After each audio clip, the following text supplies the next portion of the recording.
Joining us from Hong Kong right this minute in live is the author of the book Meltdown, the inside story of North Korean nuclear crisis, Mr. Mike Chinoy. Thank you so much, Mike. He's a senior fellow at the Pacific Council on International Policy in Los Angeles, and he's visited North Korea 14 times. Mike, I think this is a little bit surprising that they would sentence him to 12 years hard labor. I don't actually think it is that surprising. The North Koreans clearly felt they had to go through their version of a legal process before this can move to the next stage. I think what Governor Richardson was saying is absolutely correct. And by giving them a very, very severe sentence, I think it might make it easier for the North Koreans to now display some leniency. I mean, there's sort of two interpretations of what's gone on. The more positive or hopeful one is that the long sentence is a way of the North Koreans signaling we're not going to let anybody slip into our country. We're tough. We crack down. And having saved face by doing that, it opens the door to a possible deal. The more worrying interpretation would be if there is a kind of hardline sentiment in North Korea, and they really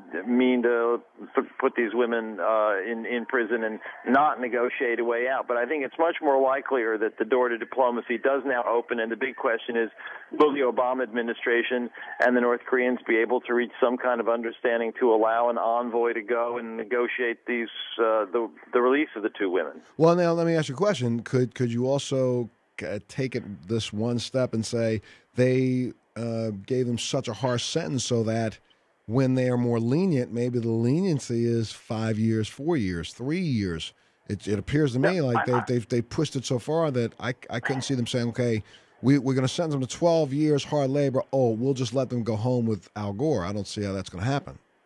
No, I think that by making the statement that it comes out of this trial that they are being very, very tough, they've kind of satisfied both their internal constituency and they've sent a message. But the reality is these women are only of value to the North Koreans as a bargaining tool to extract some kind of concessions from the United States. They're absolutely no use to the North Koreans rotting in a prison. And so the question then becomes, what kind of initiative are we talking about? At what level? What will the North Koreans want?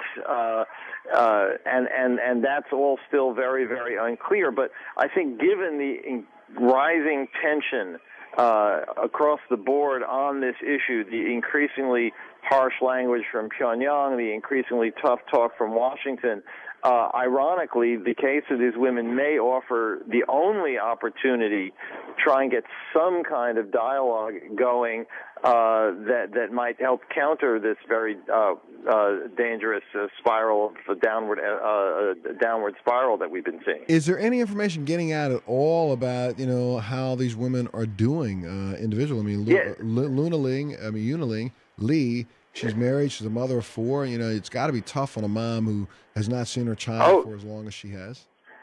There has been some information, and it is somewhat encouraging, and I think lends credence to the argument that the North Koreans are open to a deal. As best I have been told, they have been held up till now in a guest house in Pyongyang, not in any kind of prison. I've stayed myself in similar guest houses. They're perfectly all right. If it's the one that I think it is, it's a reasonably decent place. They would be highly isolated, but they're not in a cell.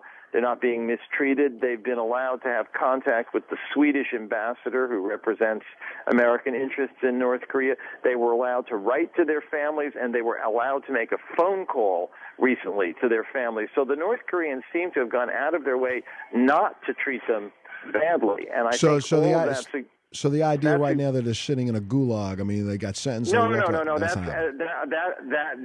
no evidence that they're sitting in a gulag. All the indications are they're sitting in what passes in North Korean standards for a a very comfortable guest house. But, of course, they are prisoners. They're not allowed to go anywhere. They're under supervision. They're not allowed to communicate with anyone.